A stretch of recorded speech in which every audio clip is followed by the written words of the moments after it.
Okay, so whoever's watching this, I don't know if it's just Dr. Robb or my class, but I did my presentation on Estee Lauder.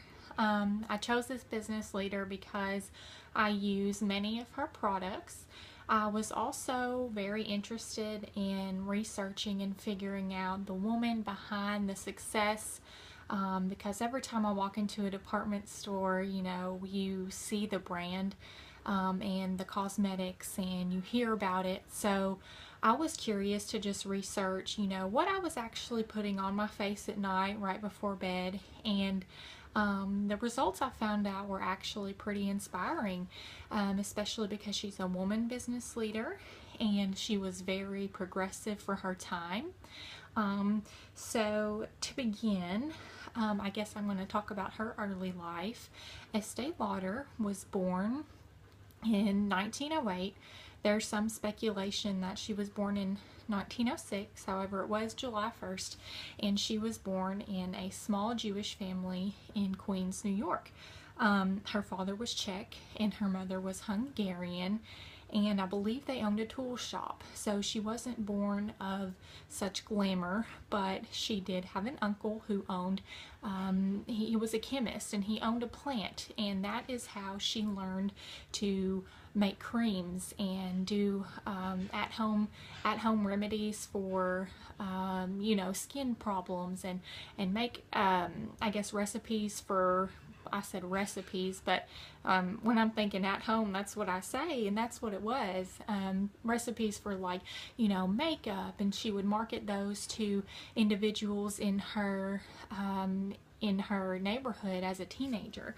So, but as a young child, she did, like most little girls do, display a devout interest for beauty. She would always like to brush her mother's hair and, play with lotions. So, ironically, she originally wanted to be an actress, but I think she took a better route when she decided to get into the cosmetic field. So, going back to her teenage years, like I said, she did begin marketing her products that she made in partnership with her uncle to local beauty salons, and she was giving out free samples to friends, family, basically anyone who would apply the creams that her and her uncle were making, and it was a hit. I mean, according to the research, people liked it. People liked her, so that was a very good thing. And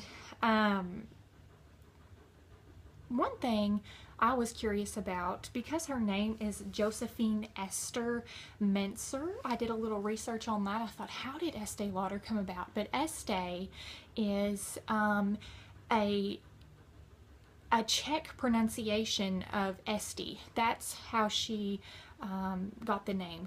When she was little, her parents nicknamed her Estee, and her father, his Czech accent, it sounded like Estee. And later, of course, she married Joseph Lauder, who and she took his name. So Estee Lauder. That's how her name came about.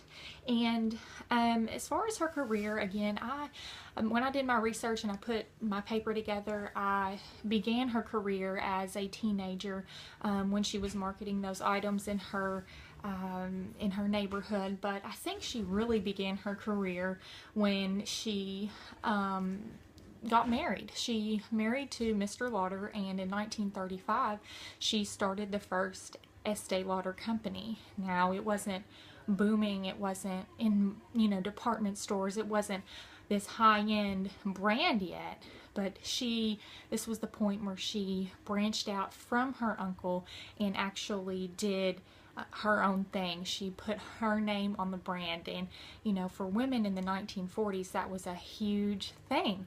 So that was very inspiring to read about.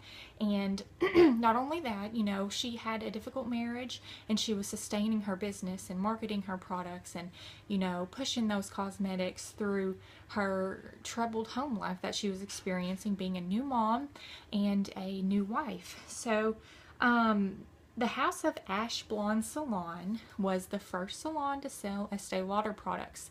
The owner actually ran into Estee Lauder. I believe Estee Lauder came into the salon, and she, you know, Estee Lauder had beautiful, probably glorious skin, and the owner immediately wanted to begin selling the product. So that's what happened, and that helped her take off a little bit. But what really was an achievement for her is when they first opened up the first Estee Lauder store in New York. Her and her husband. Her husband actually partnered with her in 1945 to begin doing that. So they opened up the first Estee Lauder store, and business took off after that. So special achievements, I think, that I'm just going to highlight for I guess timely purposes, because I would love to go on and on, but some achievements would be, of course, she began selling at high-end department stores in 1948, and that was shortly after she opened up her first store in 1945. 3 years. To me, that's an achievement, especially at that time when advertisement was limited and technology was virtually non-existent. All you would see was flyers or go by word of mouth. So 3 years is a very, very short amount of time to be that successful. And by high-end department stores, I mean like Macy's and Saks, things of that nature. She was also the first pioneer who began the cosmetic trend of giving gifts with purchases. And if you walk into Ulta Beauty, or you know, go to a counter at a department store, that trend is still dominant today. And Estee Lauder was the first to begin doing that, beginning in her teenage years, again when she was marketing those smaller products with her uncle. She also launched Clinique for younger women. At first it wasn't that successful. It began in the 1970s, so she partnered with a former editor of Vogue to kind of help that take off, and it worked. You see it in Macy's as well, right beside the Estee Lauder counter, and I believe they're more still kind of, they market younger women, but Estee Lauder still markets younger women as well, because they don't just do, you know, do anti-aging. They do a whole lot of range of cosmetics as well as Clinique. Today, Estee Lauder is sold in over 120 countries, employing over 26,000 individuals. It is a multi-billion-dollar company, and it is a heavily marketed brand, and of course remains a dominant force in the cosmetic industry. It definitely holds historical value of being an all-American made company, or the American dream, which is why also really found the research to be really rewarding, you know. And when I go to Macy's and spend money on Estee Lauder, which of course it's not cheap, I'm happy to put my money into an all-American made brand. Yes, she was born of Jewish descent, but she was born in America, and she was an entrepreneur who basically, you know, used what she had, what resources she had, what, you know, what people she knew, to start from the bottom up. And the company still holds the value of being very successful, very effective cosmetics, and that's my research. So Dr. Robb, class, I hope you really did get something from my research. I didn't just pick someone. I picked someone I was interested in, and I found the research to be rewarding. So thanks very much. Bye.